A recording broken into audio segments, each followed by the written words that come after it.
Welcome to the Global Interview. Thank you for listening. This is where you can keep up to date with all the latest news and information direct from leading creatives, leaders, and thinkers. We can help to keep you right up to date with all the latest information from interesting people who make a real difference in this globally connected world. You can find out more about the show at theglobalinterview.com. Enjoy the episode. Mark Fielding, lead consultant at Fielding & Associates. Mark Fielding is currently working as a mentor and independent advisor to several businesses and their management. Specializing in all aspects of SME, business from pre-startup through early stage and growth phases.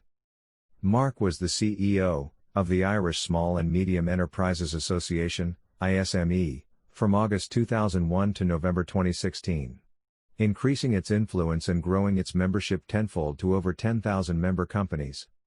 He was educated at the Christian Brothers Schools, UCD, Institute of Chartered Accountants and the Institute of Taxation.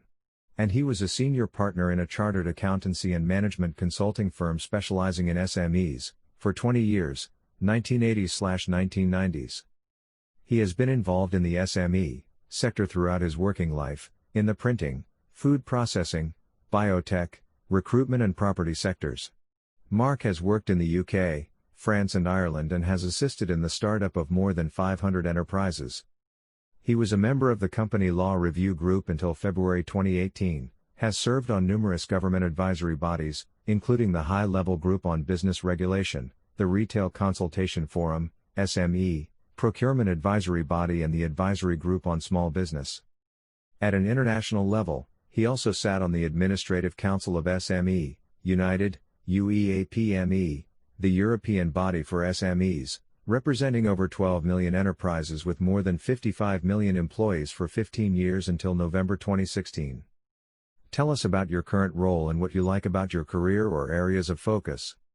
I am the lead consultant in Fielding & Associates, working as a mentor, coach and independent advisor to several business owners and their managers. I specialize in all aspects of SME, business from pre-startup through the early stage and growth phases, and now during the COVID-19 pandemic I am advising on survival, revival, and pivoting enterprises to new ways of operating. To date, I have assisted in the planning of over 500 SME, startups and growth phases. I love the daily interaction with entrepreneurs, which is invigorating, and the broad spectrum of issues arising in SMEs, keeps me on my toes and continuously learning. Every project has similarities but also completely different. You definitely cannot cut and paste solutions. Like every project, enterprise or organization is different, just like every individual person. My focus must always be to help create a solution which is long on sustainability, understanding and implementation and short on jargon, waffle, and lengthy reports. In other words, I save entrepreneurs time and money in startups, growth, and rescue situations and leave a trail of effective techniques and plans for subsequent phases. What inspires you, motivates you, helps you to make each day count? I genuinely love and enjoy what I do. I get a massive kick from listening to a client explain how they have solved a problem, business or personal, and their method of working, subsequent to our sessions.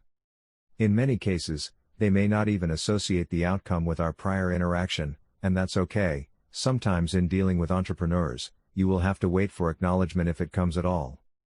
My motivation comes from that, and the sense of achievement one gets from unexpected word-of-mouth referrals. Another boost is to see one of my clients get positive media coverage, knowing the efforts that they have put into their business and have been a small part of that success. Outside of your professional work area, what hobbies or interests do you have, or what other areas of your life are of real importance to you?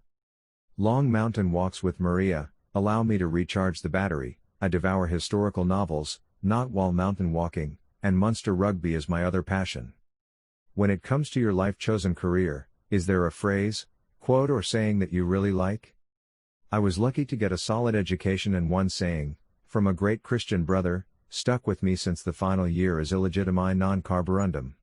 Loosely translated is don't let the boss RDS grind you down. Things will always come against you in life, people, situations, and it's important to be resilient, some would say stubborn. I have often remembered the saying, which has given me stackability and has helped me get through difficult times. What are you most proud of in your life? Professionally, I am proud of the work that I do now, being part of the SME economy, assisting entrepreneurs in different areas of their businesses. I am also proud of the great work which my team and I did over 17 years building ISME into a proud and reputable business association. On a personal level, I have 3 strong, proud sons. What do you wish you had known when you started out? I wish that I had known that I was as good as some and better than most of my peers as a young man, but I was extremely shy. I would have taken more risks and learned from them. Who do you most admire in business, academic, or creative circles? In my business, I am privileged to meet and work daily with those I admire, and they are my heroes. The owners of small and medium enterprises, known as entrepreneurs. The real wealth creators, the real risk takers, the real backbone of the economy. Their attitude, creativity, aptitude, and never say die approach is admirable and fill me with awe. What companies, brands, or institutions do you like, or do you think are getting it right? Ryanair stands out for me in the category of telling it as it is and giving the customers what they ask for, flights at reasonable prices. You want frills, you pay extra.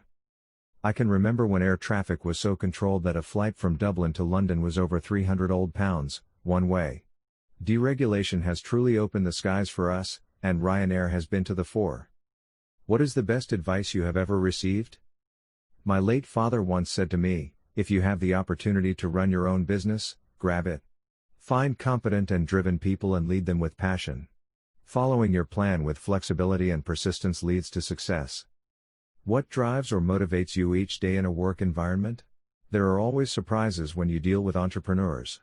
I enjoy the business challenges crying out for solutions which I encounter every day. What are your thoughts on the future of social media?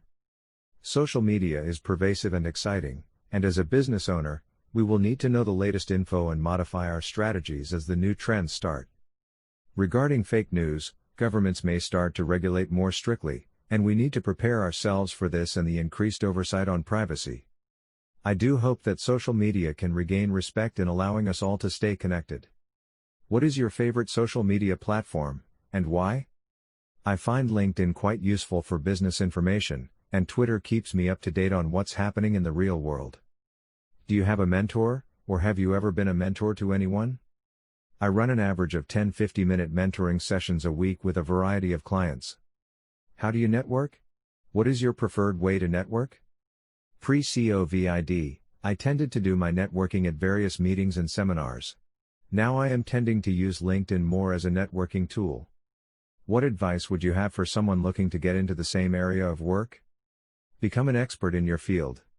Be honest with your potential clients. Be prepared to make mistakes and admit to them and move on. Fill your work with curiosity, tenacity, flexibility, and integrity, and most of all, enjoy your work and have some fun.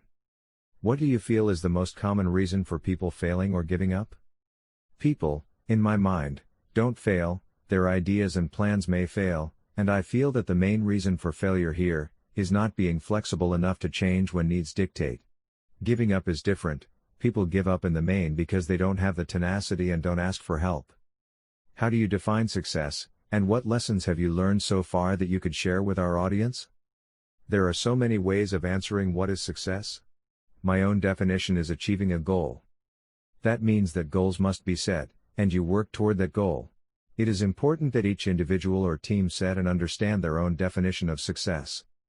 Some of the main reasons for not achieving success is lack of clarity in what it is, how to get there, and most importantly, how does my success fit into the overall? What skills do you feel have helped you to become successful? Early in my career, I noticed that my long hours, hard work and resilience was not getting me the success that I felt was deserved. Remembering my father's advice, I started to delegate more and invest in a team. Then it became obvious that general management skills were the key, which involved leading, directing, and controlling a group of people to coordinate activities that accomplish a common goal. The real skill is knowing when to get out of the way and allow the team to use their combined skills to accomplish their tasks. Is there anything new that you are working on or involved in that you would like to share? I have always enjoyed giving training sessions in a variety of topics. I am currently putting together a project/module to make SME management more understandable to new, and not so new, entrepreneurs. to demonstrate to them how success is achievable through a few basic but essential processes which are simple to install and so easy to follow. Essentially, taking the mystique out of the management of the business while achieving success. Thank you for listening to this interview on The Global Interview. You can join the Global Interview newsletter at theglobalinterview.com. Thank you for listening to this episode from The Global Interview. We appreciate your support. If you would like to find out more, please visit theglobalinterview.com.